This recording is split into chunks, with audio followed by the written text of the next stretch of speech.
En ce moment, il y a des exercices dans les lycées, en cas d'attentat dans des lycées. Et je voulais vous demander, est-ce que vous ne pensez pas qu'il va y avoir qu'on doit se préparer à un carnage dans un lycée dans peu de temps?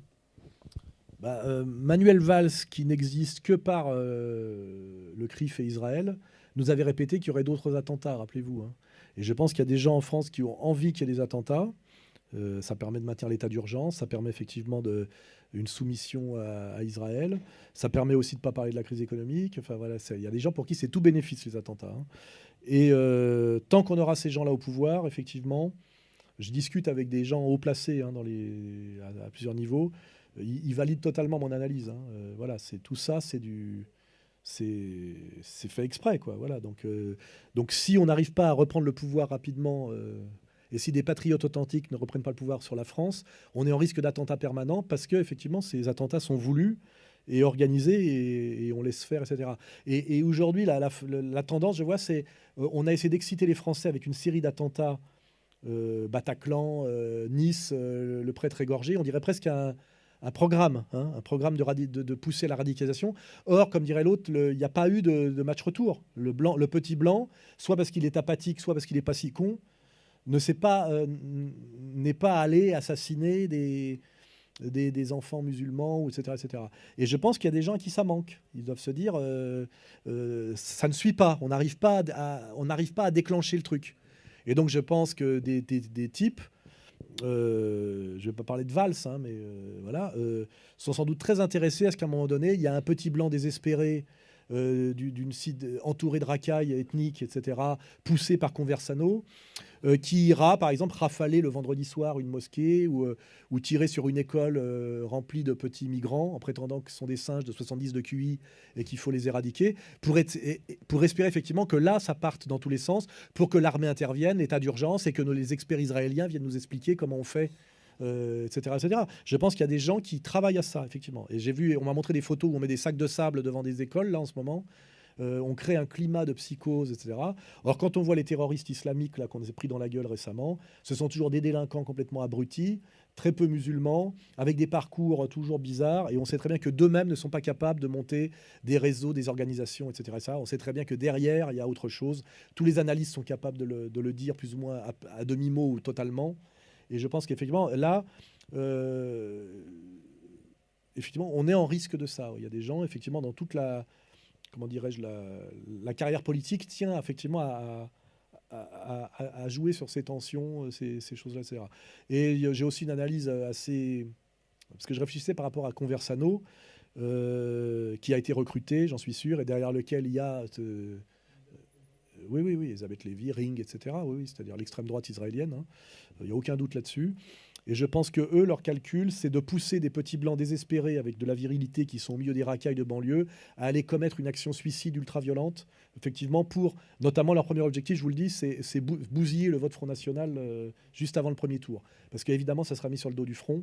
Et en fait, c'est un travail euh, qui va être fait par des cons d'extrême droite ultra-radicaux et qui va être en fait exactement contre en fait comment dirais-je, le sursaut national. C'est exactement comme quand les étudiants un peu crétins anti-impérialistes américains, aidés par Cohn-Bendit en 68, ont viré De Gaulle, qui était le seul combattant anti-impérialiste américain sérieux du côté ouest, quoi. Voilà, c'est ce qu'avait dit à l'époque Castro à Cohn-Bendit, hein. Et si vous voulez lutter contre l'impérialisme, soutenez De Gaulle, c'est le seul qui le fait en Europe, hein.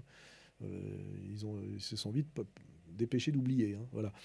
Donc voilà, oui, on est effectivement dans des gens, clairement et simplement, qui jouent la guerre civile. Il est inconcevable qu'on laisse dire ce que dit Zemmour sans rien dire, tu vois.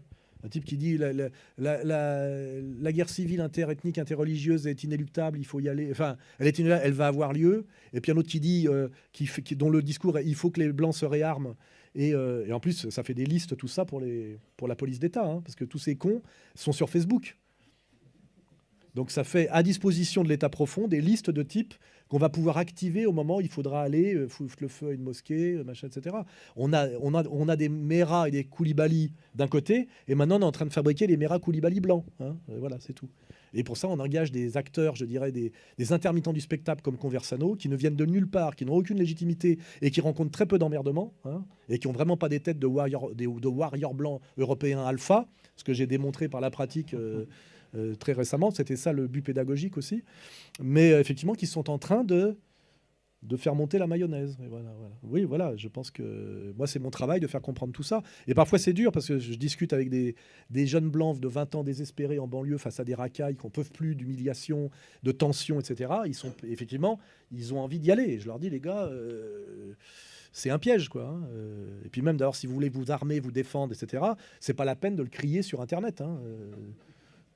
L'autre, il dit, il faut s'armer légalement. Je sais pas si tu vois. Tu sais ce que c'est que s'armer légalement en France, compte tenu de la législation ? Moi, je sais ce que c'est. Hein. Permis de chasser et puis club de tir. Ah, voilà. Donc, je vois pas ce qui est armé légalement. Ça veut dire quoi? Je vais acheter légalement une arme, ça n'existe pas. C'est pas en vente en France. Donc, il dit que des conneries, quoi. Voilà. Et en fait, il pousse les mecs à s'armer, il pousse les mecs à l'ultra-violence. Et puis, lui, quand ça va se faire, il disparaîtra. Et puis le mec aura fait ça parce que le tribunal français est d'une méchanceté implacable pour tout ce qui est crime racial, surtout d'un blanc contre un noir, hein, bien plus que dans l'autre sens. Et on est bien conscience. Et moi je dis, allez voir sur Internet Michel Lajoie, etc. etc. Et réfléchissez bien à ce que ça coûte. Et puis surtout, quand vous ferez ça, vous ne serez pas soutenu par Éric Zemmour, ni Elisabeth Lévy, ni Madame Badinter, ni Valls. Vous serez tout seul. Voilà, c'est ça que je dis. Mais malheureusement, il est difficile... Comme il est difficile à une racaille ultra manipulée de comprendre que son intérêt est d'être français et patriote, il est très difficile à un blanc harcelé, humilié, etc., de comprendre qu'il faut qu'il garde une intelligence politique.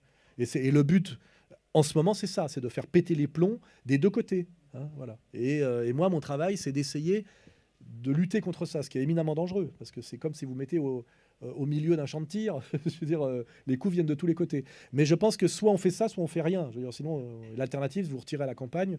Ce que je dis au gars d'ailleurs qui était désespéré, qui je parlais, je dis écoute, moi j'ai une ferme à la campagne qu'on retape. Si tu veux, je t'invite, je te nourris, je te loge et tu travailles.